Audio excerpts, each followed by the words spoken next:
Hi guys! Welcome back to my YouTube channel. It's me again, Lakasal Vlog. And for today's video po ay dito tayo ngayon sa Nanay Aida's Camp Kainan in Restobar. na matatagpuan po ito dito sa Lauping yun na Buwaka Marines Surpo Zone 4A, Kalye na Pabayaan. ayan. So, anong oras po ma'am nag-o-open itong kainan po na to? Open po kami from 10 a.m. to 10 p.m. po. So hanggang daily po, opo. hanggang gabi po pala open tong store na to. So, bakit niyo naman po ma'am naisipan na mag-open ng ganitong business? Nung po kami, nasa UAE. Ay, galing po kayo ng Opo, nasa abroad. UAE po kami. Umuwi po kami September, pero bago kami umuwi, ang plano talaga namin hindi dito. Opo. Doon po sa amin. Kaso yung nanay niya, yung mother-in-law ko po, nag-decide na rin na mag-for good dito. So wala daw siyang kasama. Kaya kami napunta na dito sa kanila. Dapat po dun sa amin, sa Bula. So yung business na pinaplano namin doon, napunta dito. Tapos, Pero mas okay naman po dito kasi Opo, malawak opo. naman po yung lugar. opo. Tsaka po yung yung nanay niya na walang kasama, yun talaga. Tapos Opo. naisip namin to, although nakakatawa nga kasi parehas kami hindi marunong magluto. Mag-asawa. Hindi namin alam kung bakit napunta kami sa food industry. Opo. So tapos po, since na siguro pagod din sa maging empleyado, Opo. nakakapagod Talaga. talaga. Kumbaga, parehas kami galing sa pagiging empleyado doon sa UAE.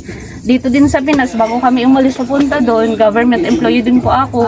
Opo. Ayoko nang bumalik. Oo. Mas maganda yung sariling oras. Oo. So, naisip namin since na may plano din po silang magkakapatid na mag-open dito ng ng resort. Opo. So, kami na nag-open ng kainan. Ganun po.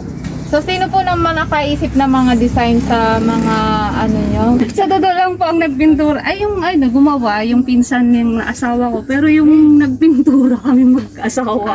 Ang galing naman talagang hands-on talaga kayo. So, akala nga ng mga tao, mayroon na talagang resort. Wala naman. Trip lang namin yung kulay. Maganda na din po kami siguro rasta. dito pag gabi kasi meron din siyang mga Christmas light. Pag gabi po, Opo. opo. Tsaka po yung tao dito, gabi talaga. Pag ganito, unti-unti lang, pa isa-isa. Bali, ano naman yung pinaka-highlights dito sa sa Nanay Nanay Aida's po. Aida's? Siguro po yung ambience, kasi sabi nga nila, bibihira yung kainan na parang presko. Opo. Yung parang napaka-natural lang yung nasa paligid mo.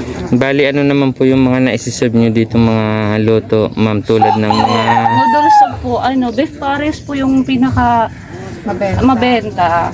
yeah. Opo, beef pares po. Meron din po Tapos, kayo ditong kanin. mayroon po mga silog.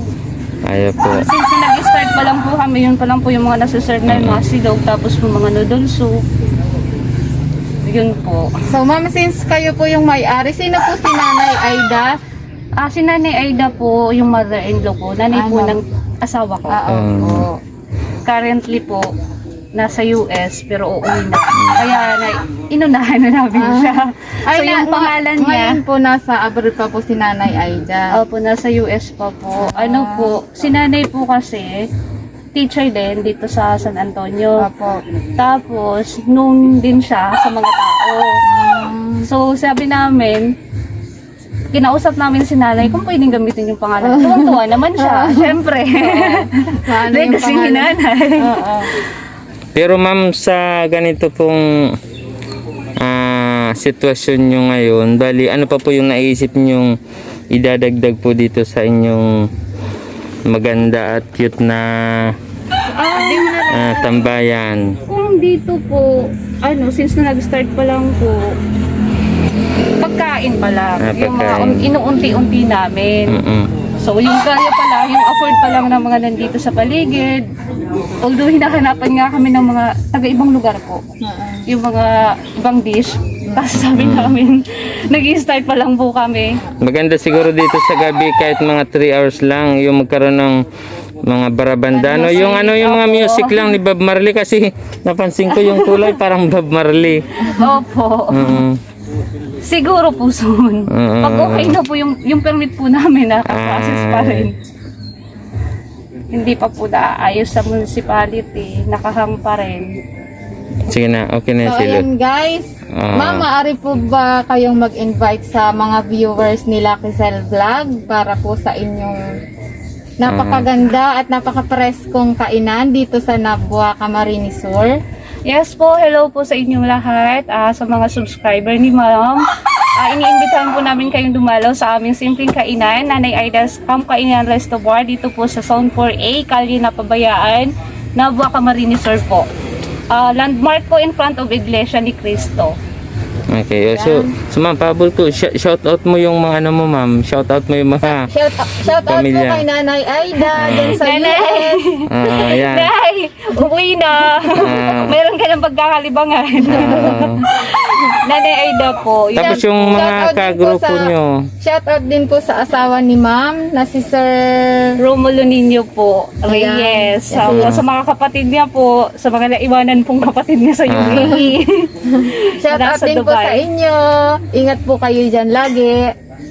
Salamat po! Sige, sige. Please Okay. like, hit the subscription button and subscribe. Ay, thank Okay. you! Good day po. Bukas po kami from 10 a.m. to 10 p.m. po dito sa Nanay Aida's Camp Kainan and Resto Bar po. And nagko-close po kami Monday po. So wala po kaming business time sa Monday po. Tapos po wala po kaming entrance fee or anong man charges katulad ng iba. Kasi po Okay. dati may nagtanong sa amin na customer.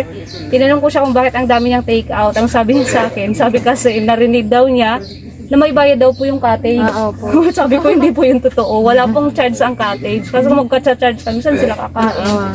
Wala po kaming charge or hidden charges po. So yun po.